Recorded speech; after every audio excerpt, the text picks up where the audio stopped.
Alright, welcome back to my YouTube channel. I'm Mandy's Vlog. Eto, talagang kumpirmado. Kumpirmado may power pa. Kaya pa magpatigil nitong si Kibuloy. Alam niyo kung bakit? Naghimala ho si Kibuloy. Pinatigil. Nako po, mga kaibigan, ito na nga ang sinasabi ko. Pwedeng daanin sa himala itong kinakaharap ni Kibuloy na inaukusa sa kanya, mga kaibigan, sapagkat laman ho ng video na ito pinatigil. Stop, tumigil po, mga kaibigan. Inuunahan ko po kayo, hindi po ito fake news. Huwag po kayong magagalit sa akin, mga mahal kong taga-subaybay. Baka sabihin nyo ay kinakampihan ko at pinagtatanggol ko dito si Kibuloy. Diyan po tayo nagbabatay sa gulong ng video na talagang pinatigil. Stop! Naghimala ho si Kibuloy. Yan po ang katotohanan. Yan po ang resibo sa gulong ng video, mga kaibigan. Yan ang ating tatalakayin. Kung bago pa lang po kayo sa aking maliit pa na YouTube channel, inaanyayahan ko po kayo, please subscribe. Sabay-sabay po nating i-like ang video na ito kung nagustuhan niyo po. Ako'y muling nakikiusap, mga kaibigan, kung pwede lang, patapusin po nating panoorin ang kabuuan ng vlog na ito. At nang sa ganon, lubos po nating maunawaan, magbibigay po tayo ng kaunting punto de vista, public opinion. Ayon ho, sa himala, pinatigil ni Kibuloy. Naghimala po talaga. Kaibigan, samahan niyo po akong panoorin.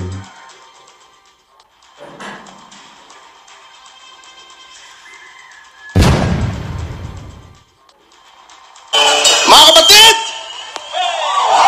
Bukod sa Diyos at bayan, kayo po at si Pastor ang aking lakas.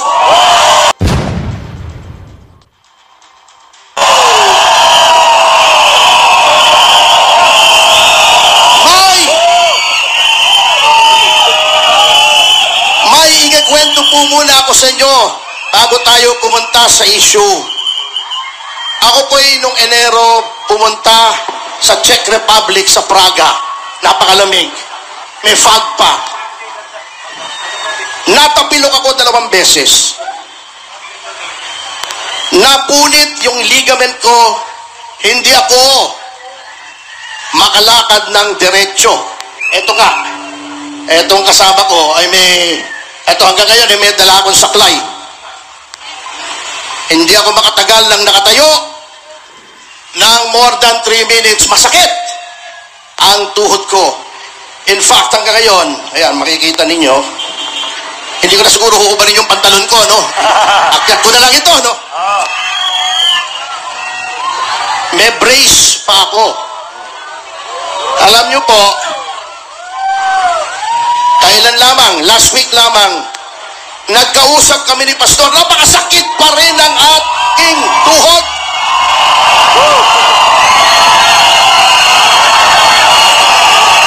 Last week lang, sabi ko kay Pastor, bago kami maghiwalay, Pastor, isa lamang pong haplos at panalangin sa tuhod ko. Eto na tayo ngayon!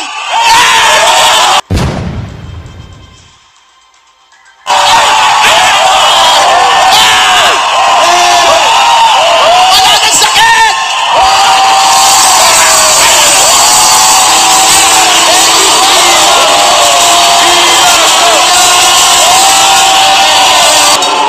Sabihin nila ng bobola ko, sa kanila ang aking mga doktor, si Dr. Yung ng St. Luke's, si Dr. Brash sa Valle Verde, isang chiropractor. Nandito sa telepono ko yung x-ray ko, punit yung ligament ko, makakala nila ng bobola ko. Sabi ng doktor, 4 na linggo pa daw bago gumaling. O eto na! Pwede ko nang ipansipa sa kalaban!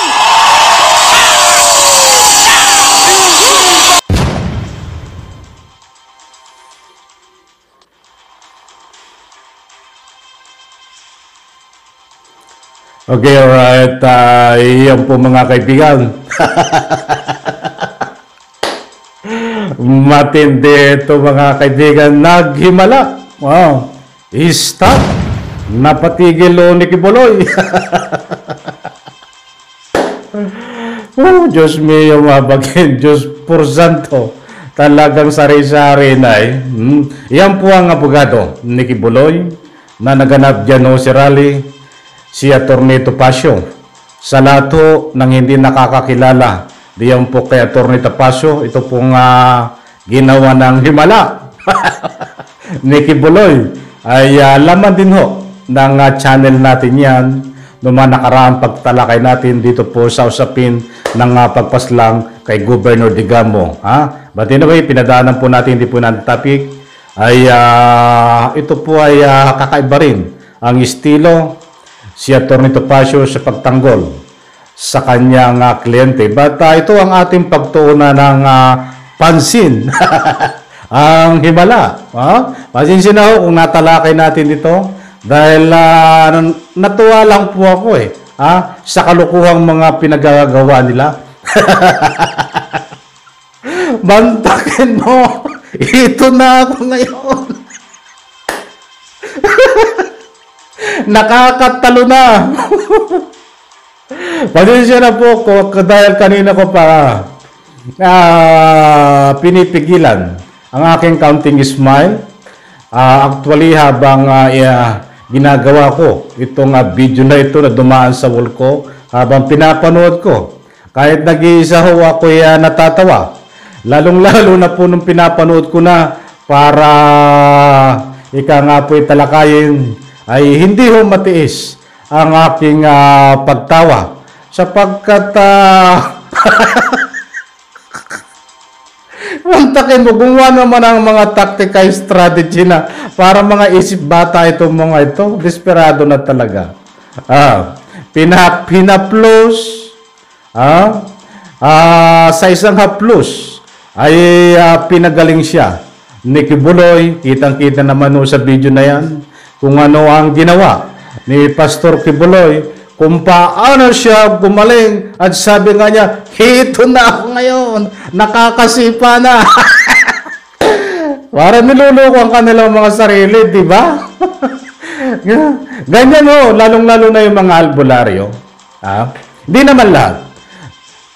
Marami tayong mga impostor na albularyo, ibang relihiyon, hindi ko nababanggitin. Kukontak ng mga tao na ika ngayon magpapatutuo na sila ay napagaling.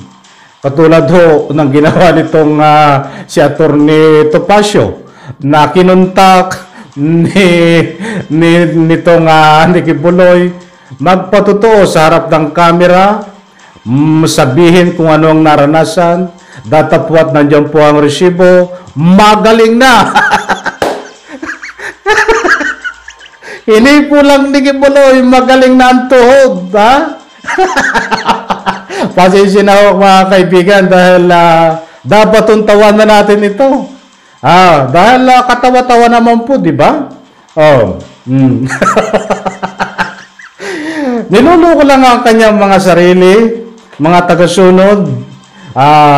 Ang punto de vista ko dito mga kaibigan, yan po ay matagal lang ginagawa ng ibang relihiyon, ng ibang albularyo.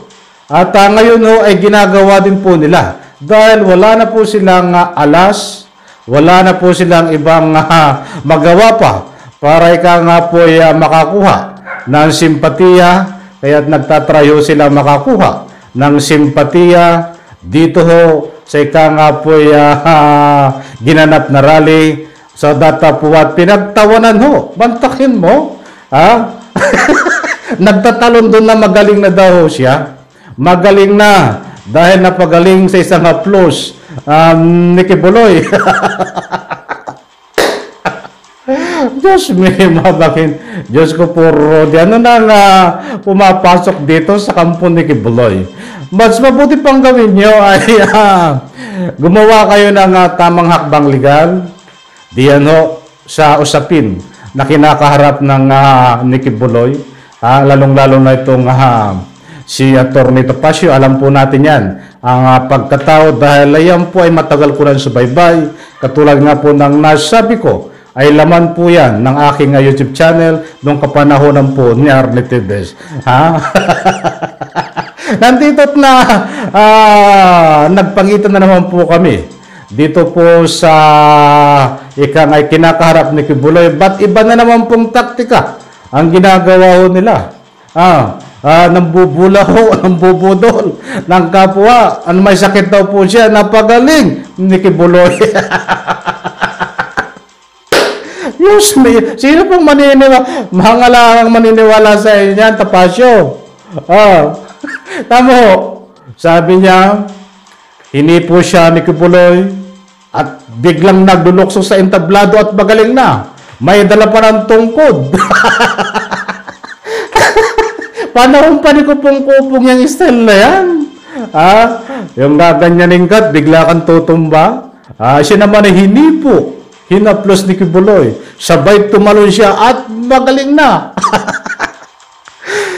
Kasi siya na po mga kaibigan kung tayo ay medyo napapa-smile habang tayo nagtatalakay. Dahil sabi ko nga, tayo po ay nagbabase sa gulong ng video. Kung katawa-tawa ho at dapat tawanan ang ating mga tinatalakay dahil hindi po maganda ang kanilang ika nga po pinapahatid nito at pinapahiwatig. Dapat po natin tawanan dahil nagbumukha po silang tanga. Ano pong merong utak itong mga ito? Robin Padilla, Atty. Topacio, nandyan na po lahat sama-sama na ho sila. Ba't ba na mga kaibigan? Ay alam kong ito po ay isang gumagawa sila ng kung paano sumimpatihan tao sa pamagitan po ng paghimala ni Kibuloy. Ay bakit hindi nila gawin maghimala itong warrant of arrest? Wala po silang magawa na pigilin. Stop. That's why abangan po natin sa Monday ang kahinat na nito dahil sa Monday ho ay itong sa Senado po ay hindi pa po, wala pa pong konkreto na kung kailan isi-serve. But ito pong nasa Kongreso na warrant of arrest ay kumpirmado ho by Monday ho ay pwede na pang gumulong ito para i-serve kay Kibuloy. Kaya kabang-abang po itong warrant of arrest sa Senado kung pipirmahan ho ni Zubiri. Katulad nga po ng nasabi ko sa inyo, si Zubiri ho ay malaking usapin, mainit na usapin before na ito ay kumakampi kay Kibuloy. Kaya yung subpina noon ay inupuan matagal bago i-issue. Sana ho dito po sa warrant of arrest ay hindi po ganun ang mangyari. But naiintindihan po natin ngayon po ay araw ng Linggo, kahapon ay araw ng Sabado. So gabi na po yun. So Lunes po walang ibang katuwiran para po ito ay hindi mapirmahan. Kaabang-abang po ito mga kaibigan sapagkat kailangan pong iserve na ang warrant of arrest. Mga kaibigan, dalawa ito. Palakpakan po natin ang Kongreso. Nauna po sila para magsilbi ng warrant of arrest. Sana ho, sumunod din itong ika nga po yung Senado. Diyan po sa comment section, huwag po kayong matakot, magabala. Huwag po kayong ika nga po manghina na magbigay ng public opinion dahil yan po ay napaka-importanting mahalaga. Ini-spread po natin yan at nasa ganun po hadlangan natin at bilang suporta sa pinaglalaban po dito po sa ating kung ano man na makatotohanan pagtatalakay dito sa ating maliit na YouTube channel. Isang like po, importanteng mahalaga. Huwag pong kalimutan mga kaibigan. Bye-bye, palakpakan, talagang may kalokohan na himala itong tinalakay po natin. Stop! Hindi nga na pa-stop. Bye-bye, palakpakan.